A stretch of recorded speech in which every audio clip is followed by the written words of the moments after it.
Bem-vindos a mais um episódio do podcast Pegos pelo Tráfego, hoje com uma celebridade aqui, talvez uma das maiores celebridades assim no estúdio aqui até hoje, Lucas Scudeler, especialista em relacionamento. Obrigado, meu irmão. Alguém que eu aprendi a gostar, a me relacionar. Obrigado por ter vindo, saído de São Paulo para vir aqui. A polêmica hoje é direta e reta. Você que está aí em casa agora é o seguinte: gente que tem o mesmo casamento heterossexual por muito tempo prospera mais, enriquece mais e deixa mais coisa para os filhos. E se você não gostou, fica até o final para você descobrir. Como é que a gente sai disso, Lucas? Se apresenta para a galera, conta um pouquinho do que você faz e aí a gente vai entrar nessa loucura de misturar relacionamento com negócio. Cara, isso é uma delícia, vamos. Cara, eu tô há 15 anos já como professor, né? Me graduei em engenharia primeira, filosofia, teologia e depois psicanálise, especialmente psicologia analítica, que é a psicologia junguiana, né? A psicanálise junguiana. Esse termo técnico tá errado, porque o Jung disse para não chamar de psicanálise, mas é a psicologia analítica.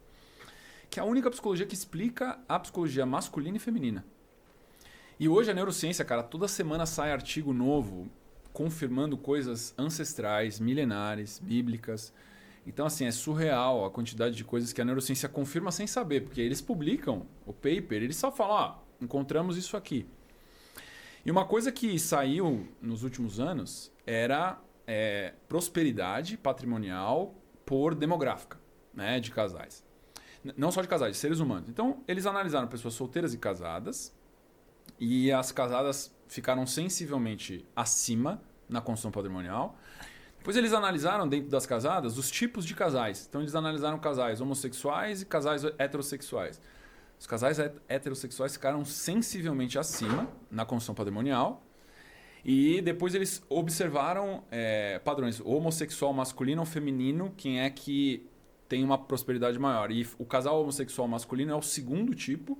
E o casal homossexual feminino tem uma prosperidade até pior do que solteiros, né? E aí você olha, a taxa de divórcio de casais homossexuais femininos ela é disparada. 2 mulheres se divorciam assim, à torto e à direito, nos primeiros atritos. E o período de casamento de 2 mulheres é muito curto. E o período de casamento de casais heterossexuais é o mais longo e seguido quase que igualitariamente por casais homossexuais masculinos. Mas a gente sabe que os casais heterossexuais não só prosperam mais, como tem uma incidência menor de doenças, entre vários outros atributos que os estudos não entraram a fundo, mas eles viram uma correlação muito forte acontecendo. E a gente sabe que correlação não é causalidade, né? Mas isso foi observado dentro daquelas pessoas. Então a gente tem aí uma confirmação de que patrimônio é alcançado, via de regra, por casais heterossexuais que tendem a se divorciar menos do que todas as outras demográficas. Eu me separei algumas vezes. Uhum. Em todas elas, eu estava indo muito bem financeiramente. Aí fiquei muito valente porque estava indo muito bem. Uhum. Desgastou o relacionamento. E aí a sequência do divórcio era uma falência.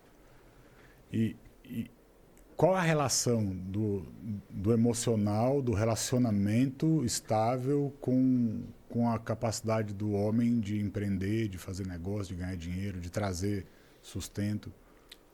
Cara, existe uma correlação direta e a gente tem... Eu ainda não vi nenhum estudo neurocientífico, mas é uma questão de tempo até isso ser correlacionado.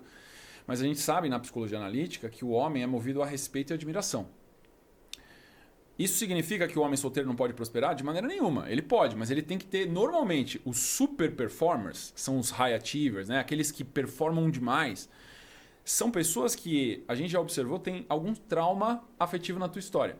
Porque as pessoas que aceitam pagar preços muito altos, pessoais, são pessoas que tiveram alguma privação muito grande, seja de afeto, seja de cuidado maternal, seja de modelo paternal, seja de alguma coisa, uma ferida de abandono, que seja, de orfandade. Essas pessoas, não estou dizendo que todo mundo que passa por isso resolve dessa maneira, mas isso é um traço comum de super performadores. Pessoas que são workaholics. Tem isso na história do Elon Musk, tem isso bastante, né? É o abandono de mãe, né? Ou a severidade de um pai cria às vezes um trauma na criança onde ela está sempre sentindo que não pertence e ela precisa se provar. é um conjunto de variáveis. Né? A pessoa precisa ter disciplina, a pessoa tem que ter uma ferida que não mata ela, mas motiva ela, ao mesmo tempo que ela tem que buscar essa aprovação e não implodir numa vergonha ou uma regressão infantil. Então a gente tem o homem que ele busca respeito e admiração. Na hora que ele tem o combustível certo, ele paga preços mais altos do que os seus pares. Né? O homem casado, quando ele fala eu vou ser fiel, vou ser monogâmico com essa mulher, ele vai ter que extrair todo o respeito e admiração do olhar da esposa. Tá. E isso a gente sabe na neurociência que aumenta a ocitocina, que é o vínculo afetivo real, que é o lastro químico do amor conjugal. Quando a gente busca e a gente tem uma sensibilidade de querer agradar a nossa esposa e de ficar feliz com a alegria dela, isso se torna o maior combustível de maior octanagem no homem. Porque se ele não liga muito para a esposa, e aí o sorriso da amante, ou o elogio da menina, ou qualquer um serve, ele dilui a potência dele. É aquela história do por quem você faz? De compartilhar a foto do filho, da esposa no evento e falar, você está aqui para fazer isso aqui funcionar. Esse é o combustível. É um combustível estreito, contínuo, eterno, que não muda. Porque o problema é eu comprei um carro lá que é movido a gasolina. Eu não posso colocar diesel. Não posso colocar álcool. Ah, mas hoje em dia tem híbrido. Tudo bem, mas a performance em cada combustível muda. A gente sabe que você coloca um combustível, tem uma performance melhor numa coisa, uma performance pior em outra. O ser humano, ele tem a flexibilidade de receber afetos diferentes? Tem. Mas qual é o afeto mais potente? Sem dúvida nenhuma, a admiração da esposa, escolhida intencionalmente por aquele homem, é o afeto mais potente de todos. Quando ele escolhe que esse era o canal de combustível que ele vai alimentar e ele vai agradar uma mulher a vida toda dele. Mesma coisa serve para uma mulher com um marido, só que o combustível feminino é outro, é segurança. Então, quando ela aceita receber a segurança de um homem que ela ama e é daquele homem que ela quer, essa segurança é inigualável. Quando aquele homem protege, quando aquele homem provê, quando aquele homem faz um ato de serviço ou está ali presente, sem fazer nada, em silêncio, o sentimento de preenchimento e proteção é surreal. Ô Lucas, a longuíssimo prazo, gerações, o casal monogâmico heterossexual vai levar prosperidade... Com certeza. Numa conta... Geracional. Isso. Então o cara faz para gerações. E eu brinco na igreja que eu sou a primeira geração da minha família na igreja. As minhas filhas a segunda. Casaram, uma já casou na fé e a outra está crescendo na fé. Excelente. Então ela vai receber do pai algo melhor do que eu recebi do meu e vai transmitir isso geração após geração e isso vai melhorando. Eu nunca vi propaganda na rua dizendo assim, olha, se você quer enriquecer, case. Embora na primeira página da Bíblia haja a primeira promessa de Deus para o homem, na primeira página da Bíblia é uma promessa para a família, para o casal. Perfeito. É um verbo abençoar num tempo superlativo absoluto, é Deus no superlativo absoluto. Então, real. É o infinito para o casal. Mas não tem propaganda disso na rua. Não. A propaganda tem para independência, para ser feliz. Poderosa, para ser feliz, para um monte de coisa. O que é que falta do lado da igreja, ou do lado dos professores, do lado da ciência, do lado dos que defendem a fé, para mostrar para as pessoas, olha, a tua vida vai ser mais próspera, porque prosperidade todo mundo quer. Sim. A gente vende muito usando a prosperidade. O que falta do nosso lado para comunicar isso daí? Eu acho que falta, cara, eu particularmente, né, até como teólogo, eu acho que falta um pouco de prudência, tanto do lado de pastores, ou de teólogos, ou de pessoas que fazem uma educação espiritual, um pastoreio, assim também como de mentes lógicas e científicas que veem que existe uma lógica na vida ancestral, podemos dizer assim, para que a gente comunique aquilo de uma maneira fácil de entender, porque o ser humano, o homem e a mulher do cotidiano, ele quer resultado na rotina. Ele quer, cara, me fala o que funciona segunda-feira. Me fala o que funciona na sexta. Me fala o que funciona na mesa de jantar. Me fala o que funciona à noite. Na hora que você começa a falar de abstrações, de teologia, de gerações, de um povo que viveu num lugar que ela nunca nem sabe pronunciar o nome do lugar, a gente desconecta. o trabalho até de evangelização, de pastoreio ou de aconselhamento, ele fica, parece que psicótico. Parece que eu tô falando de uma alucinação. Eu tô passando um filme, eu tô falando, tá vendo isso aqui no filme? É o que você tem que fazer na sua vida. Mas isso aqui é um filme. Às vezes dando regra pro cara, encaixotando o cara, e o cara não quer a regra. Ele quer a prosperidade, mas ele não quer, por exemplo, a castidade antes do casamento. Porque para ele não faz sentido. O que faz sentido é ser pregador, é passar geral. Exato. Falta habilidade de comunicação, é isso? Falta muita habilidade de comunicação e falta habilidade também de empatia e de compaixão daqueles que estão se propondo a fazer esse trabalho, de se colocar no lugar da pessoa e falar a língua que ela entende agora. Tá. Porque na hora que tem um cara lá, pegador e tudo mais, eu chego para ele e falo assim, cara, eu já fiz isso muitas vezes. Você sabia que homem que casa prospera muito mais? Você tá querendo ganhar dinheiro, tá? Você sabia que homem que casa enriquece muito mais rápido? Ah, loucura. Não, se você quiser, eu te provo. Eu tenho um sócio aqui que eu passei uns 3 anos falando para ele. Ô Ju, fui eu, viu? Falando para ele, viu? Enquanto você não casar com a Ju e não transformar ela numa mulher séria e honesta, você não vai ganhar dinheiro. Eu falei, como assim, Real. Gil? Eu falei, você não vai ganhar dinheiro, cara. Você vai ganhar dinheiro na hora que você casar. Olha, senta aqui comigo. E eu usei o texto bíblico, que é um negócio abstrato. Sim. Pro cara não faz sentido nenhum. Sim. Para mim, só fez sentido porque eu já tinha desgastado várias vezes para trás. Sim. Dá para fazer um lançamento digital com esse apelo? Falar, eu vou te entregar prosperidade no casamento. Com certeza. A base do meu trabalho todo o tempo é esse. Então ali na frente, na hora que eu tô ali na vitrine, no meu Reels, cara, eu tenho Reels que viralizou 90 milhões de visualizações. Isso é um estudo que eu fiz como teólogo até também. Aonde eu me corrompo e aonde eu mantenho a integridade se eu não falo de Deus de primeira. Isso era uma preocupação que eu tinha, porque eu sei que a verdade vem dessa fonte, mas eu tenho que falar o tempo todo dessa fonte? E aí nos estudos de teologia ficou muito claro que não. Porque o próprio Espírito Santo, ele se manifesta de maneira invisível e sustenta todas as coisas. Então ele fala, é mais uma postura pneumatológica, uma postura do Espírito Santo se posicionando de maneira invisível, inominável. Okay. Então a verdade científica, ela é sustentada por uma pneumatologia. O Espírito Santo está ali sustentando aquela verdade, não precisa dar um nome. Né? Então, essa postura convidativa, essa postura respeitosa, essa postura de tipo, cara, não precisa confiar, duvida. Se for verdade, vai se sustentar. Isso foi algo que foi explosivo no meu conteúdo. Porque eu nunca peço para alguém confiar. Eu falo para duvidar. Você pede para ela duvidar. Duvidar.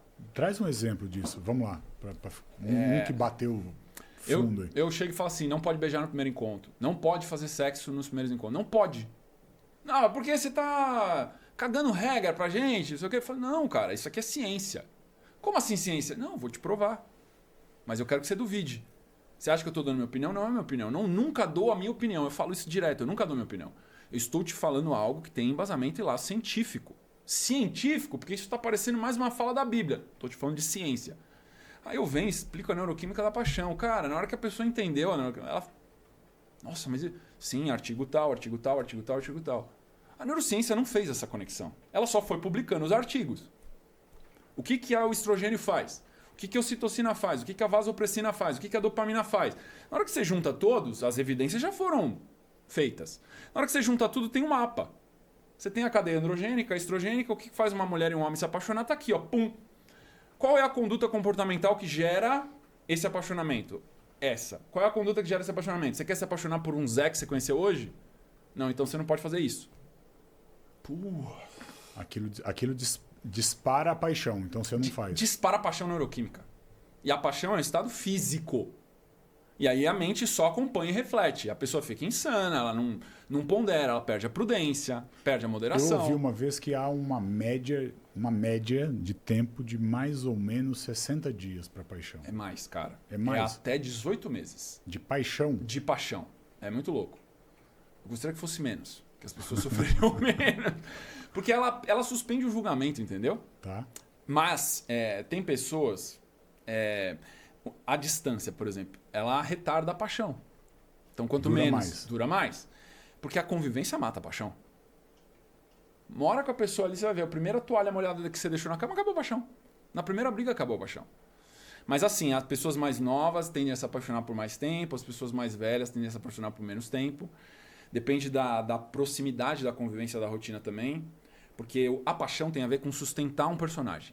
O digital, então, ele alongou isso daí. Ele alonga enquanto a pessoa consegue sustentar o personagem. Tá. E o que mata o personagem é a convivência, é a rotina. Então, o que acontece? A maioria das pessoas se apaixona, na hora que ela vê o personagem, descarta e vou pro próximo. E ela só passa pro lado. Porque na hora que começa a dar problema na vida real, na rotina com aquela pretendente que ela se apaixonou, putz, cara, tem 70 caras ali no meu aplicativo esperando eu responder eles, né? Eu não tinha respondido eles porque eu tava com ele, mas esse cara tá enchendo meu saco. Essa mulher tá enchendo meu saco. O que eu vou fazer? Tchau, abre o aplicativo. Tá, você levantou outra pergunta. Dá pra ficar o dia inteiro falando, né? Dá. A gente vai voltar para empreendimento. Calma, pessoal. A porta aberta, essa porta aberta, tem mais 70 aqui esperando. Isso impede um relacionamento de dar certo? O cara não queimar a ponte, vamos falar assim? Com certeza. Porque o que é que faz... Cara, casamento não é você casar para ver se vai dar certo. É você casar para até dar certo. Isso significa, cara, que você vai pagar preços que você não estava disposto a pagar no começo. Eu vou fazer isso até dar certo, mas existe um limite, porque tem gente que começa a interpretar errado. Ah, então eu vou aceitar abuso? Não. Existem três princípios que são inaceitáveis quando são rompidos e consistentemente rompidos. Verdade, respeito e diálogo. A verdade é a mentira, a ilusão, a traição, o engano. O respeito é a violência. Qualquer tipo de violência, abuso moral, abuso intelectual, abuso afetivo, abuso físico. Usou de violência, não tem volta. Isso aqui traumatiza, machuca. Via de regra não tem como voltar. Né? E diálogo. Aqui é onde estão as maiores corrupções. É o monólogo, é o egoísmo. E todos nós caímos nisso. O tempo todo a gente está querendo se inflar sobre o outro em vez de cooperar. Então o egoísmo não coopera. Ele só quer servir a si mesmo. Então, isso aqui, relacionamento é verdade, respeito e diálogo. Se eu não tenho verdade, respeito e diálogo, de maneira crônica, não existe relacionamento. As próprias igrejas até reconhecem a nulidade matrimonial quando as teses canônicas elas são observadas e eles viram que tem jugo desigual. Que está lá na carta de Paulo, apóstolo aos Coríntios. E ele está falando lá de jugo desigual, que um carrega um peso, o outro não carrega. Esse é um problema muito grave, porque um não entende a jornada do outro. Já discuti muito a respeito dessa porta de saída do relacionamento, né? As igrejas evangélicas vão falar de traição, né? De adultério como a única razão, tal. Há outras bíblicas, inclusive, listadas, tal. Uma delas dizendo o seguinte: olha, se você se casou e depois do seu casamento você conheceu a fé, e o teu esposo não, você caminha com ele, e se porventura ele quiser ir embora, que vá. Perfeito. Mas você fique e ore por ele e interceda para que ele tenha o encontro dele também. As pessoas têm bastante dificuldade com os textos, com a ideia, com a compreensão de por que não dá para casar o cara do time A com a mulher do time B, por que vai dar, o tipo de confusão que vai dar na sequência. Mas eu queria usar essa diferença de habilidade, de comportamento, de grupo social e tal, para a gente voltar o relacionamento e o dinheiro para a conversa. Bora. O cara empreendedorzão, bola para frente, topa todas, tal, ele tem que procurar qual mulher para casar para ter essa longevidade e esse sucesso financeiro. Ele tem que buscar uma mulher sábia. Só que para você encontrar a mulher sábia, você tem que ser um homem sábio. Porque você não consegue reconhecer fora de você aquilo que não habita em você. Eu não consigo reconhecer o valor da gentileza se eu não sou gentil. Se eu sou um ogro, eu sou violento, eu maltrato os outros, quando alguém é gentil comigo, pode até dar uma sensação de bem-estar, mas aquilo passa como se fosse uma paisagem. Porque eu não tenho aquele padrão bem definido dentro de mim. Eu não dou valor para aquilo. A prova é que eu não sou. Então eu só vejo fora o que tem dentro, tanto coisa boa como coisa ruim. Então, para que eu me case bem com uma mulher sábia, que é a mulher, cara, que se eu explico, os homens falam: cadê essa mulher que eu caso com ela agora? Assim como existem 4 características de virtude, quando você explica dos homens, a mulher fala: cara, esse homem, eu caso com esse homem agora. Só que qual que é o grande problema do ser humano? Nós somos seres sensíveis, sensoriais. A gente é muito focado no estímulo que o mundo traz para nós, nos 5 sentidos. Então a gente acha que, porque isso traz uma vivência muito concreta da vida humana, a gente acha que algo de valor é algo que nos estimula de maneira concreta aos nossos sentidos externos. Só que não é. Porque o que tem valor de verdade é aquilo que está oculto, invisível. Não é aquilo que vem rápido aos nossos sentidos. Então, não é o que o olho vê, não é o que o ouvido ouve, não é o que a pele sente, mas é algo de valor que está oculto e por trás de tudo isso. Então, qual é a lógica? Quando eu foco na beleza da mulher, ou na inteligência do homem, ou na disposição, ou na juventude do corpo físico, eu estou me enganando. Assim, vou dar um exemplo na neurociência. As mulheres têm uma preferência surreal, via de regra, por homens altos. Acha, um homem alto, forte e rico, eu vou casar bem. Quem é que disse? Tem muito homem forte, alto e rico que é um predador. Violento. Violento, predador, psicopata, e você vai ser escrava na mão dele. Então esses critérios de escolha de marido não são universalmente bons. Pode ser que você casou com um homem alto, forte e rico, mas não é por causa disso que ele é um marido bom. O baixinho tem dificuldade para se relacionar? Muita! E isso é, de uma certa maneira, eu não estou dizendo que as mulheres têm que mudar, tá? Mulheres querem homens altos, vão atrás dos seus homens altos. A questão é o quê? O que é que você entrega para esse homem que é só visto como critério de bom? É o alto.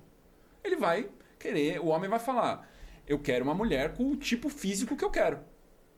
Porque você está exigindo um tipo físico que ele nem tem controle sobre. Então é um critério inegociável.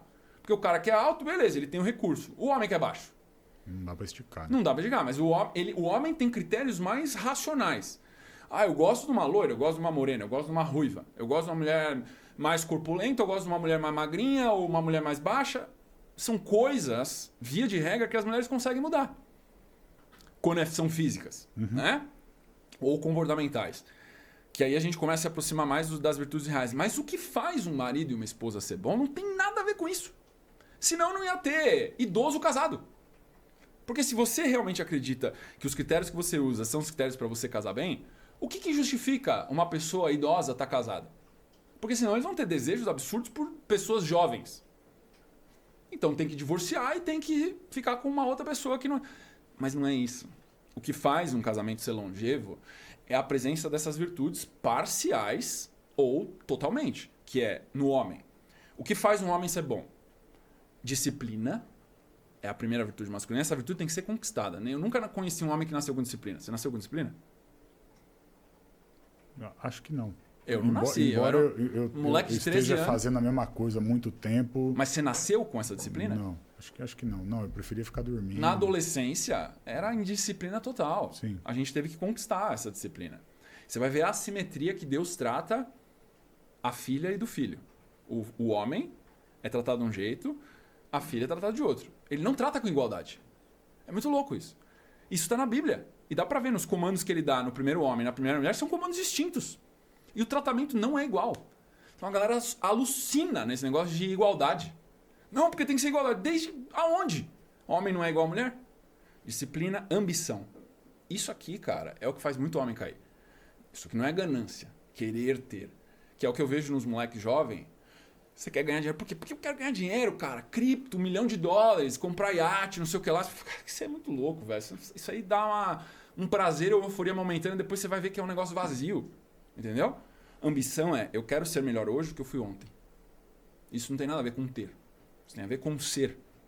Como que eu decido as coisas, com quem que eu ando, o que eu faço, por que eu estou fazendo o que eu estou fazendo. Ambição vai no nível físico, material, da vitalidade, até o nível mais alto espiritual. A terceira virtude masculina, essa aqui já é uma virtude muito incomum, é a liderança. Liderança não é você estar no palco liderando, é no anonimato. É você puxa a responsabilidade que você não precisaria puxar. Isso é liderança. São já homens incomuns. Concorda comigo? Sim. E a última virtude que eu chamo do patriarca, né? Que é aquele homem que é distinto. É a honra. Ele vive pela verdade, para a verdade e por verdade todos os momentos da vida dele. Ele pode falhar, mas ele está consciente em um determinado momento, depois de uma reflexão, que falhou e ele volta a corrigir a palavra dele. A palavra é o que foi dito. A honra é o que governa a vida desse homem. Tanto a palavra dita como a não dita também, que é o acordo que ele fez com uma força maior. Essas são as 4 virtudes masculinas. Quando eu explico isso aqui para as mulheres piram.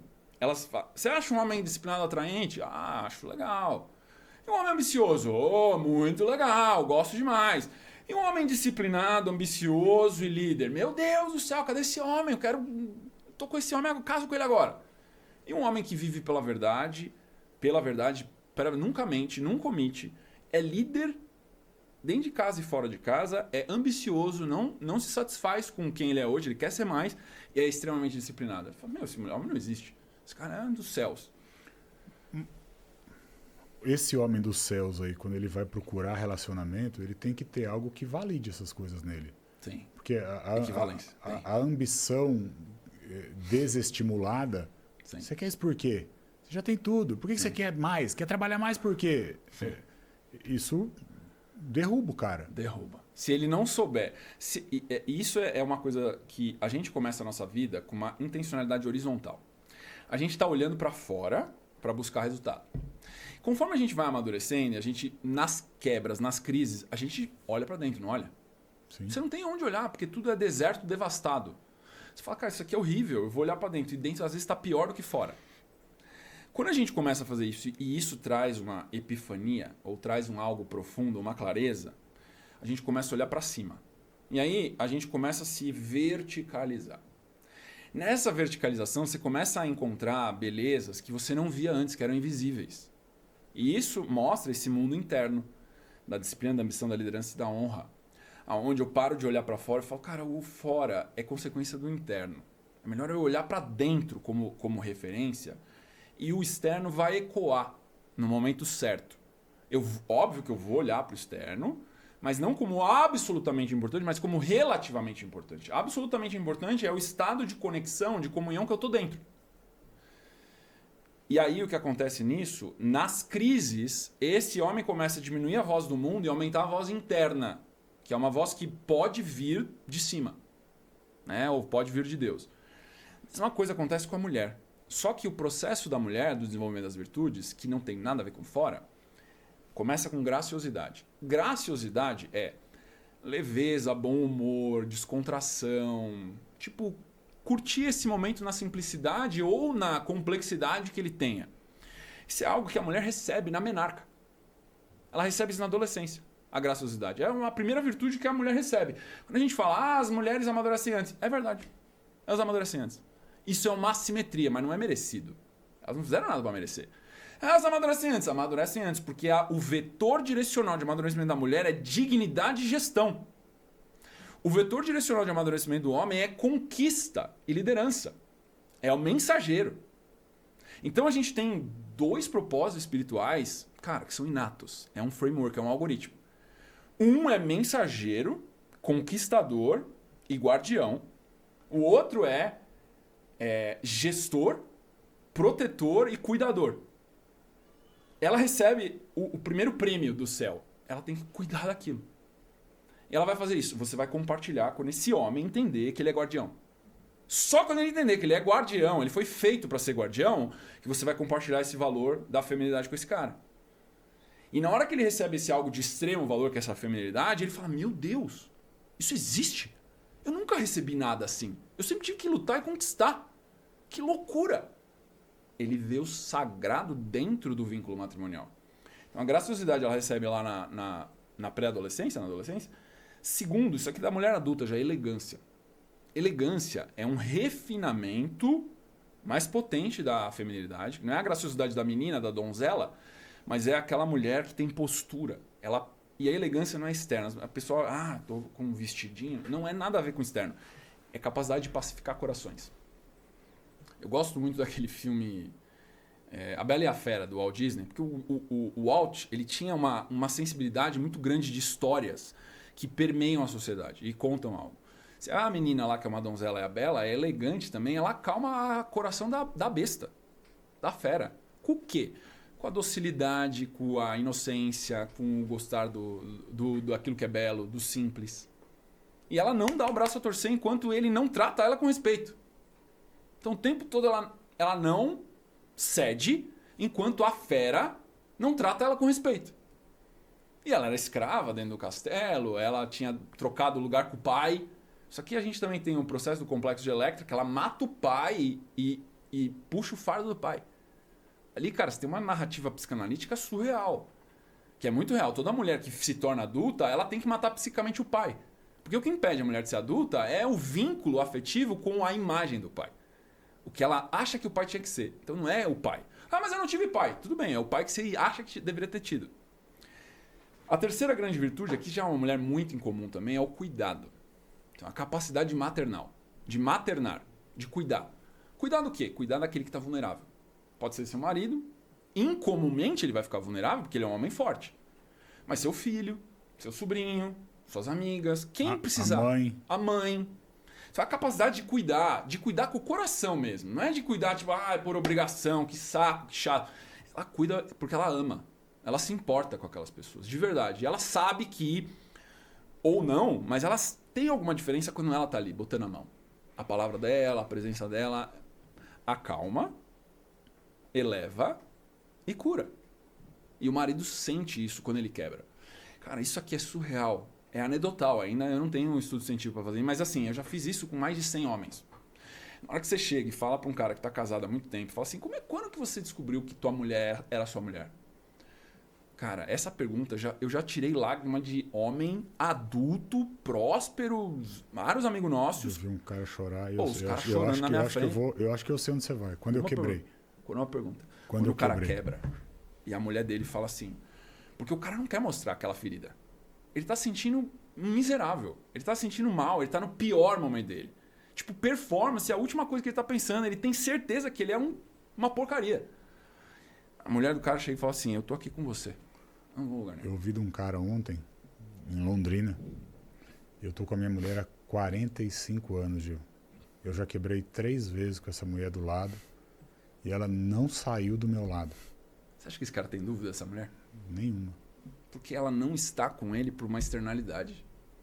Ela está com ele porque ela sabe o que ele é. E aí na hora que ele quebra, não é que ela está ali fazendo a força, ficando na força do ódio. Ela olha para ele e ela vê ele no melhor momento. Fala, amor, isso é uma fase. Você tem que entender que você está se sentindo mal agora, mas eu já te vi no seu melhor. Você brilha. Então, descansa, toma uma sopinha aqui, ó, relaxa, baixa, toma o remédio que o doutor passou. Amanhã é outro dia. E vamos fazer uma oração e uma hora vai passar.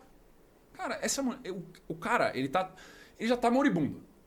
Na hora que alguém cuida dele, melhor que a mãe dele cuidaria, e ainda com esperança, acreditando que ele vai passar aquilo, ele não consegue acreditar. Se depender dele, ele tipo assim, vou pra fossa, pra lama, pra vala.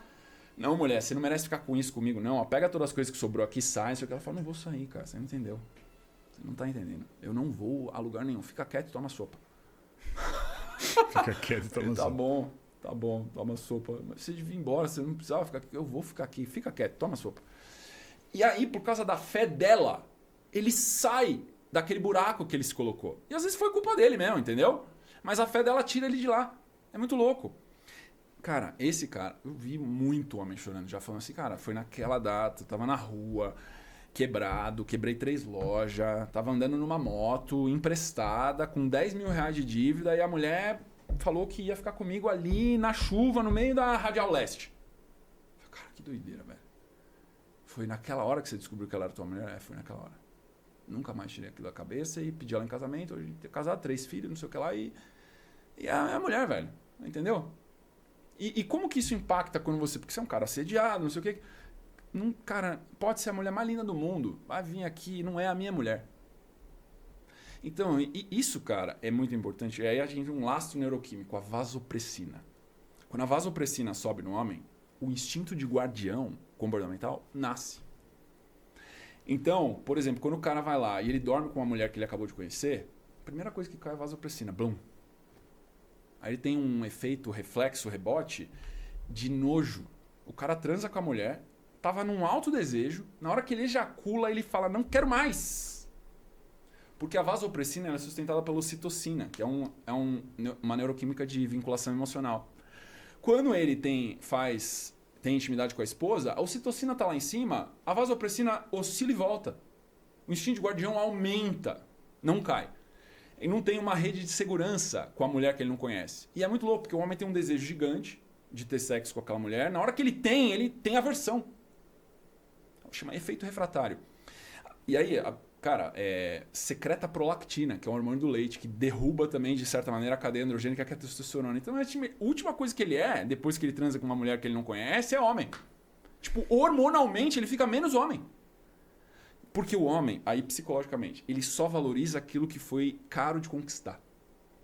Quando algo foi fácil, ele não valoriza. Pode ser a mulher mais valiosa do mundo. Se ela não teve dignidade de falar não, ele não valoriza. Cara, qual que é a probabilidade de um homem contra os seus próprios instintos? É mínima. A gente não vai contra, porque a gente é homem. A gente tem um bicho dentro de nós. Então, se aquela mulher não coloca um limite, o cara ele vai tentar conquistar. Porque é um instinto dele. Se ele conquistar fácil, ele descarta. Que louco. Qual que é a correlação? Cara, se eu conquistei fácil, eu não tenho ilusão de que eu sou o cara mais... Qualquer outro que vier aqui conquista fácil. No dia a dia, quando você está com a tua audiência, as mulheres, pelo menos na igreja, são em número maior e buscam mais, são mais espiritualizadas, tal, vivem mais tempo. Não sei, sobra mulher. A conta não é justa, eu costumo dizer. Elas chegam reclamando.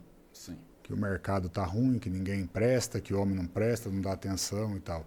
Quando elas entendem isso, o que muda? Muda. Tem uma outra coisa que elas têm que entender também. A maturidade, ela traz uma verdade. A verdade é sempre amarga, eu falo. Cara, se a resposta que você recebeu é doce, é uma ilusão, provavelmente. Você está tomando uma pílulazinha de cianureto com açúcar. Porque a verdade, ela é amarga. O que significa isso? Que a gente só se relaciona com pessoas do nosso nível de maturidade. O problema que bagunça tudo isso... Não, mas eu não sou imaturo igual aquele cara. Não, é que a imaturidade feminina se manifesta de um jeito e a imaturidade masculina se manifesta de outro. E parece que é diferente, mas não é. Porque a gente está falando de maturidade das virtudes, da realidade da riqueza interior. E a mulher imatura só consegue se relacionar no nível dela de maturidade com outro homem, que é um algoritmo chave fechadura. É totalmente diferente, mas na maturidade é idêntica. O que acontece aqui é que dá a ilusão de diferente. A pessoa se conta narrativas que ela é melhor do que o outro, mas ela não é. Ela está no nível de maturidade dos pares dela. Quando ela aceita um relacionamento com um cara que vai dar problema, é porque ela tem problema. É claro, é evidente. Por quê? Porque uma pessoa madura, ela olha uma pessoa imatura, a pessoa realmente madura. Ela tem virtudes dentro dela que o outro não tem. Na hora que a pessoa olha para uma pessoa imatura, ela fala assim, cara, é problema. Tem várias coisas aí que não vão bater. Porque eu descobri tesouros internos que ela não valoriza ainda. Então eu já sei que eu vou ter discussões que não levam a lugar nenhum, eu já sei que minha vida vai ser mais difícil, eu vou entrar numa guerra. Obrigado, não obrigado. Então, uma pessoa madura, quando ela consegue identificar uma pessoa imatura, ela não tem interesse nenhum, porque ela não está olhando uma métrica externa de atração. A atração que uma pessoa madura tem, ela não estou dizendo que ela descarta as coisas externas, mas as coisas externas são secundárias às virtudes internas, porque isso tem muito mais valor em escalas de grandeza do que as externas. Então, assim, óbvio, o cara paga as contas, o cara é um cara gentil, é um cara legal, é um cara bonito, um cara alto, maravilhoso, mas ele é disciplinado, ambicioso e líder? Essa mulher madura, ela fala assim, cara, ele poderia ser feio, ele poderia não ter tanto dinheiro, mas se ele for disciplinado, ambicioso e líder, eu fico o cara que não tá com um corpo legal, que não é um cara que é rico, ou que não é um cara que é alto, mas ele é disciplinado, ambicioso e líder. Eu não estou dizendo que as preferências dela caíram, porque isso aqui é o lado do bicho. Tá? Qual que é a lógica? Por que ela quer um cara alto? Porque quando abraça, dá sentimento de proteção. Olha lá, de novo o comando do guardião. É a mesma coisa. Quando a mulher madura entende isso, a adulta ou a sábia, tem a criança, o bicho, a criança, o adulto e o sábio. São 4 níveis diferentes de operação. Quando o sábio entende que, tudo bem, os homens nasceram para ser guardiões, nem todos são porque eles estão com potencial latente não desenvolvido. Eu posso ser uma mulher sábia e desenvolver isso num marido que me ama. Porque a gente vai ter uma simbiose e um link muito forte. Então a mulher sábia fala assim, quem esse homem pode se tornar comigo do lado? Isso é o que a mulher sábia faz, que eu chamo de matriarca. Porque ela olha para o homem não como um cara feito. Porque a mulher que busca o homem feito, ela é claramente imatura. Aí você olha, me fala como é que é seu marido. Cara, ela já se lascou tantas vezes que ela fala tudo que o cara não pode ser e tudo que tem que ser. Milionário, alto, tem que ser culto, tem que ser inteligente, tem que ser empresário, tem que ter tempo pra mim. Empresário, Aí você tempo fala pra assim, mim, peraí, zangou. Tá, você já pegou, tá vendo? Já tem coisas que são incongruentes. O cara é empresário rico com tempo, então é herdeiro. Ou tá torrando dinheiro.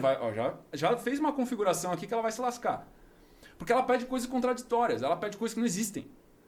E aí o que ela fala... Aí beleza, você fala, legal, é super divertido. Elas amam quando eu falo assim, faz a lista do homem ideal. Que delícia. Tipo criança, na mesa de doce. Fala assim, esse homem é um homem raro. Sim, a minha alma gêmea. Eu mereço. Falo, maravilhoso. Esse homem, eu vou falar pra você que Deus falou pra mim onde ele tá agora, eu vou te falar onde ele tá. Mas ele tem uma lista equivalente à sua. O que é que ele quer? Aqui já dá um tilt. Já engole seco, né? Como assim? Ué, você tem essa lista toda, né? Você não falou que esse cara é o teu príncipe? Ótimo, qual é a lista do príncipe? O que ele quer da princesa? Não sei. Então você primeiro precisa entender o que o príncipe quer. Como é que o príncipe pensa? Não sei. Se você não sabe como o príncipe pensa, o que isso diz sobre você? Porque a princesa sabe como o príncipe pensa. Por isso que ela é princesa. Aqui ficou terrivelmente ameaçadora a conversa já. Escreve o que esse príncipe quer. Cara, aqui tem gente tendo catarse já. Gente travando a mão assim, ó. Eu não consigo escrever, Lucas, eu não consigo. Consegue, escreve. Tem alguém segurando sua mão? Não, não tem ninguém segurando. Então por que você não tá conseguindo? Não sei, minha mão travou. Real. Tô falando de um caso real que eu vi na minha frente. Eu falo assim, ó. Pega a caneta. Solta a caneta, solta. Abre a mão. Agora pega a caneta. Põe a caneta no papel. Escreve a primeira característica. Qual que é a primeira característica que ele quer? Uma princesa bonita. Escreve bonita. Não consigo. Isso é o caso clássico de neurose, segundo Jung. Freud também. Porque ela sabe que se ela continuar ali, ela vai fazer checkmate nela. Ela vai se acusar. Ela vai se acusar. Então, o que está acontecendo? O consciente não está permitindo que o inconsciente faça a jornada, porque senão ela vai ser obrigada a mudar. Aí o que ela faz? Ela dá uma pane neurótica para fugir daquilo como uma criança. Eu sempre fui num outro caminho em aconselhamento. Eu sempre pedi para a pessoa fazer uma lista dos defeitos com os quais ela não conviveria. Uhum. No máximo 3. Porque se tiver uma lista infinita também, não vai achar ninguém, né? Sei. Então, entendendo que as pessoas vão ter defeitos. Sim. Alguns defeitos você tem habilidade com eles, você consegue lidar bem, outros você não tolera. Perfeito. Escolhe aí 3 que você não tolera. Se aparecer, sai correndo, porque não é, ali você não vai conseguir ficar. Perfeito. Então, vaza, né? Eu demorei para entender isso. E assim, esse lance da lista do príncipe e tal, da princesa, Eu chamo isso de ilusão da princesa. eu vi muita gente fazendo lista, cara. Eu cheguei a falar uma vez numa festa, inclusive a pessoa com quem eu falei isso diretamente, aliás, as duas com quem eu falei se casaram. Casaram um pouquinho mais tarde, mas casaram. Se casaram E bem. elas casaram bem, estão casadas, não casaram com 20 e poucos, casaram com quase 30 e poucos, 40. Você sabia que né? a neurociência já provou isso também? Existe uma idade ideal para casar? Eu acho que tem que ser De 25 a 32. Eu ia falar para cima de 30, vamos falar assim, né? Dentro do ambiente religioso, talvez se sustente mais essa janela. Mas no ambiente secular, de 25 a 32, é quando a gente tem córtex formado. Significa que a decisão vai ter um fator racional maior do que quem casa menos, e a taxa de divórcio é absurdamente alta. Aí você tem um vale, onde a taxa de divórcio é mínima, entre 25 e 32, depois ela começa a subir de novo. Por quê? Porque a pessoa que casa depois dos 32... Já tem sucesso, já é dona do nariz dela, aprendeu a viver... A vida do solteiro tá conveniente demais, entendeu? Aí A barra sobe. Eu disse para essas meninas assim, falando de lista assim, eu falei, viu, deixa eu falar uma coisa para você. Olha bem para mim, mas olha bem para mim. O príncipe que você escreveu aqui, ele casou com uns 25 anos de idade. E agora Exato. ele já tá meio... Com 3 filhos, tá com a mulher. Ele tá sapo, entendeu? O carro tá com o pneu careca, tem 2 filhos pagando pensão. Ou você entende que o que está disponível agora é o sapo e acha um sapo para ser feliz, E ama esse sapo. ama o sapo e dá uns beijinhos para ver se ele vira um príncipe, né? Perfeito. Ou você vai ficar para trás. Perfeita parábola. E assim, as duas casaram. São amigas mesmo, assim, que casaram. Então, você vê, um bom conselho para mulheres, normalmente, que querem casar, é pragmatismo. Tudo no aconselhamento feminino direciona para pragmatismo. Porque o instinto feminino, ele vai tender a fantasiar. Porque o instinto feminino é para isso. A sensibilidade feminina facilita muito a fantasia. O aconselhamento masculino é para se sensibilizar. É para se colocar mais no lugar do outro. É para aprender a se sacrificar pelo outro. Porque o masculino é pragmático, concreto, literal. Ele se afastar e fechar com o egoísmo todo mundo ao redor dele é super fácil. Esse é o instinto dele. Então a gente tem um lado que cai na ilusão de fantasiar uma vida romântica perfeita, de filme. É por isso que romances e ficções vendem tanto, comédia romântica. Até é um problema, isso caiu na nossa sociedade. A taxa de casamento caiu correlacionado com a taxa de comédias românticas. Olha que louco isso. Porque as meninas viam se apaixonando pelo cara, e aquilo ali era um arquétipo desejado de achar o príncipe, de casar e tudo mais, e as mulheres mantinham uma postura de prudência. Por causa que aquele cara era extremamente desejável, então, eu vou esperar esse cara. Na hora que você perde esse referencial, até na sociedade secular, cara, desanda absurdo isso tudo. Porque aquelas que deveriam ser as guardiões da dignidade, agora estão, cara, achando que a farra é o lugar da felicidade. Cara, eu tava assistindo Netflix na Alemanha semana passada. Não tem um filme que não seja mulher com mulher, homem com homem, troca de casal, jogo da chave, é só atrapalhada. Só. Não É tem, não bagunça tem só. mais o filme do Príncipe Encantado, não tem mais. Não, eu acho que assim, tem uma narrativa, né? Heteronormativo, sei lá quais as palavras que os caras... Você fala assim, cara, se todo mundo se transformasse em outra coisa, certo, heteronormativa, 2, 3 gerações não existe mais ser humano. Repete a frase da prosperidade, segundo o estudo, né? Segundo os estudos, tem vários, na verdade, já são vários, são dezenas já. Porque o outro replicou, foi ver, replicou, e o negócio replica, sempre. Na hora que você pega demográficas diferentes, aquela que se destaca absurdamente são casais heterossexuais, casados e matrimoniados na igreja. Tá? Tem um outro corte de um outro estudo que correlaciona também, não só casados na igreja, como casados na igreja cristã. Ok. Então, existe uma força de casar na igreja, seja islâmica, judaica, budista? Tem. Porque é algo maior, é uma aliança com algo maior. Mas a ciência não explica por que na cristã São muito mais. mais próximos. Muito mais. Muito mais prósperos, taxa de divórcio mínimas, nível de feliz... Aí fala, mas não é feliz. Taxa de felicidade de mulheres casadas cristãs é disparada a mais alta de todas. Taxa de felicidade de mulheres não cristãs, homossexuais, é a mínima de todas. Isso dito por elas. Isso foi o que o estudo pegou ali no cohort. Assim, por que mulheres felizes eu acho que desagradam? Homens também. Então você tem o índice de felicidade masculino, está correlacionado com o índice de felicidade feminino. Então, pode observar, o homem quando ele está casado, você está feliz? Você fala, amor, eu estou feliz?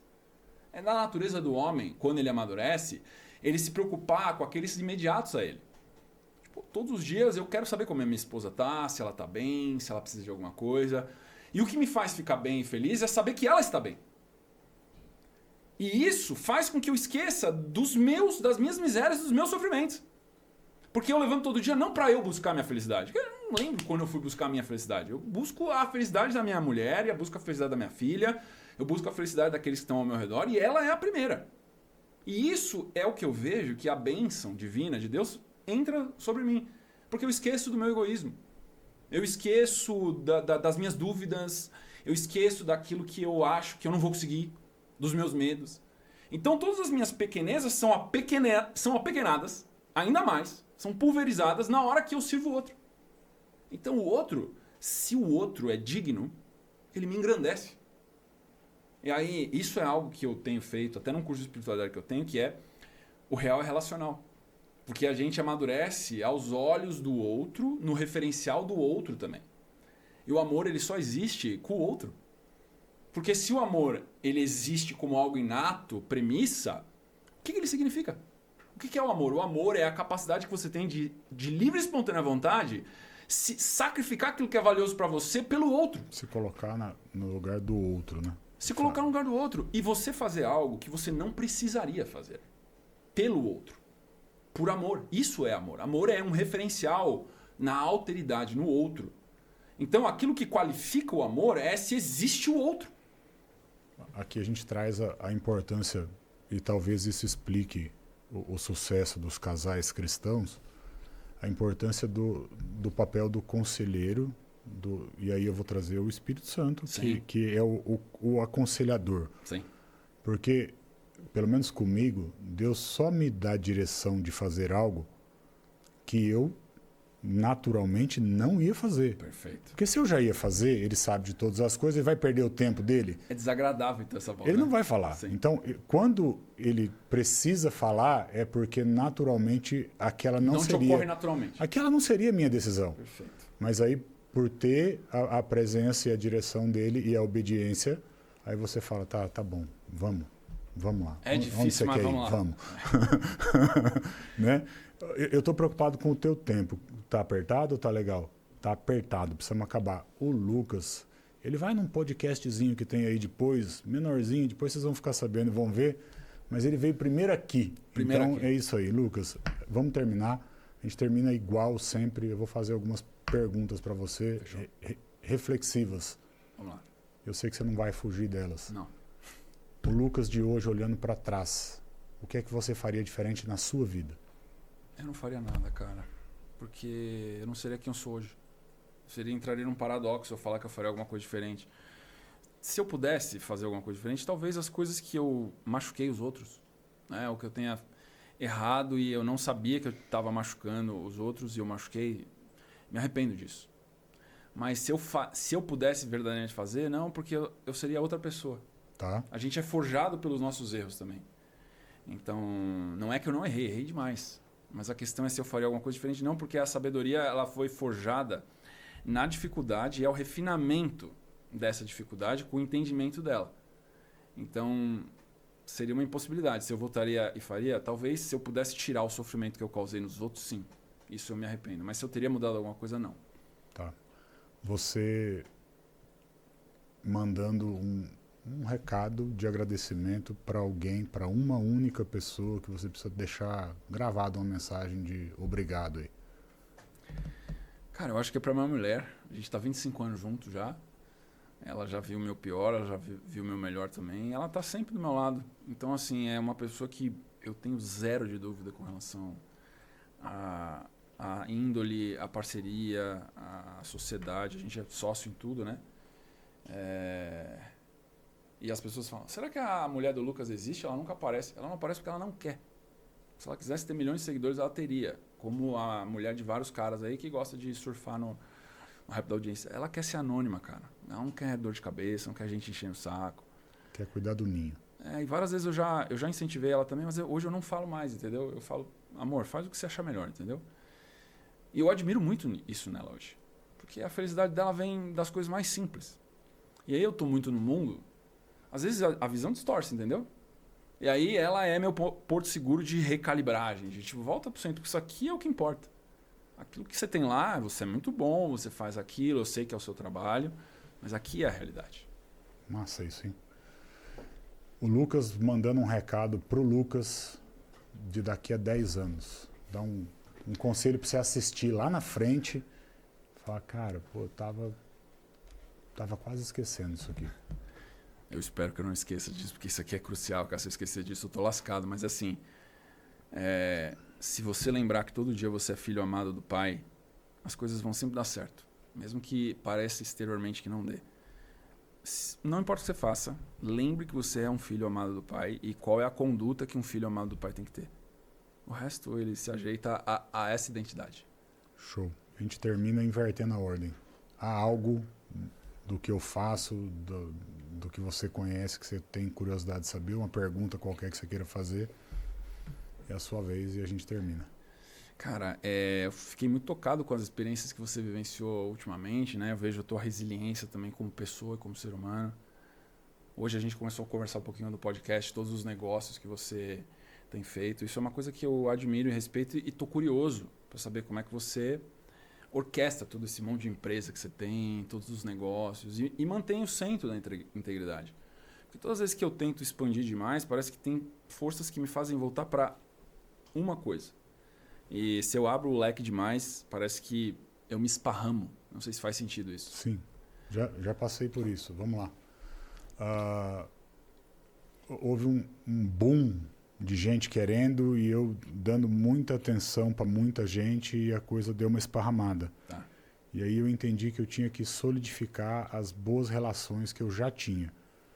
Então, o que eu inverti no processo aí é que eu não abro um negócio novo para eu ser sócio de alguém novo sozinho. Tá. Eu pego aquele novo que está fora da cultura, que está chegando agora, mas que tem potencial, e ele vai entrar dentro de um guarda-chuva, de um dos 3 guarda-chuvas que já estão operacionais. Estabelecidos. Então, ele não vai ser meu sócio. Tá. Ele vai ser sócio da empresa que eu tenho com alguém que já está aqui há muito tempo. Perfeito. Que você Então, conhece. é ele de um lado e uma empresa do outro lado compondo aquele negócio novo.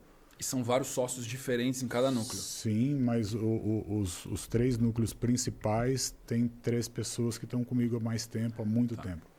Então, a contabilidade nasceu aqui como um negócio novo, sugerido, inclusive, pelo sócio do financeiro, pelo Fernando, que é o mais antigo. Quando eu criei a possibilidade da contabilidade, eu criei numa direção dele. Ele falou, Gil, a gente já tem 30 clientes lá na contabilidade do cara. Está na hora de a gente ter a nossa. Vai lá falar com ele, ver se a gente vira dono. Perfeito. O cara não quis, um outro não quis.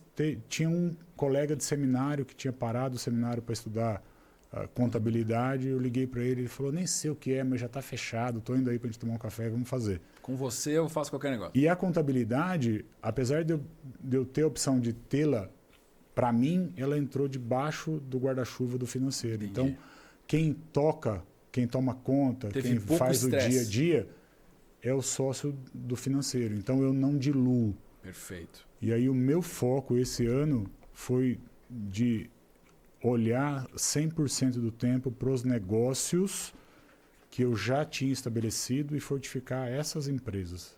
Perfeito. Se algo novo aparecer, tem que estar debaixo aqui, senão não faz sentido. Entendi. Senão você fala não. E tem que estar antes ou depois do que eu faço no dia a dia, Lucas. Tá. Acho que esse é assim, além daquilo tudo que todo mundo fala, o caráter, a índole, é um casamento, a sociedade, tem que estar junto de gente que pensa. Além disso tudo, o negócio novo ele tem que ser complementar aos negócios, ou antes ou depois. Tá. A contabilidade ela está complementar. O marketing ele ajuda o cara da consultoria a vender mais, é complementar. Perfeito. A produtora de vídeo ajuda todo mundo a produzir mais conteúdo, é complementar. Hoje, mas você tem uma imobiliária. Para que você tem uma imobiliária? A nossa imobiliária só vende casa que alguém construiu dentro da estrutura, para a gente mesmo dar fim no que a gente compra, vende e tal. Então, são ferramentas que tornam o atendimento a uma empresa mais eficiente. Gerar mais valor. Então daí o LTV aumenta, o ticket, um cara entrou para uma consultoria, ele vira cliente da contabilidade, do financeiro, do marketing, e isso alastra. Então, você dilui menos a tua atenção dentro de uma regrinha para solidificar os negócios que já existem. Então, não tem nenhum problema você ter outros experts na tua estrutura em que você usa o teu conhecimento para ajudar o cara a se lançar. Mas ele tem que estar inserido dentro de uma empresa de lançamento. Não sei se ficou claro. Então você tem um sócio de lançamento que ele vai tocar o negócio, ele vai tocar todos. E você é o cara que vai dar o tom, a visão e a direção. Perfeito. Irmão, obrigado. Obrigado, Gil. Obrigado por ter vindo mesmo, muito. Assim, a gente podia ficar um mês conversando aqui que ia ter assunto. Com certeza. Obrigado por ter vindo num dia que você tem talvez um dos compromissos de podcast mais importantes da tua história. Hoje é bombástico mesmo. Talvez, não sei. Mas eles ficaram pequenininhos porque ficaram em segundo lugar. Né? Teve que começar aqui para aquecer. Ficou em segundo hoje. Que Deus te abençoe e te acompanhe nessa missão de mais tarde aí, que seja um estouro mesmo e vou estar assistindo. Amém. Valeu? Obrigado. Obrigado, meu velho. Obrigado.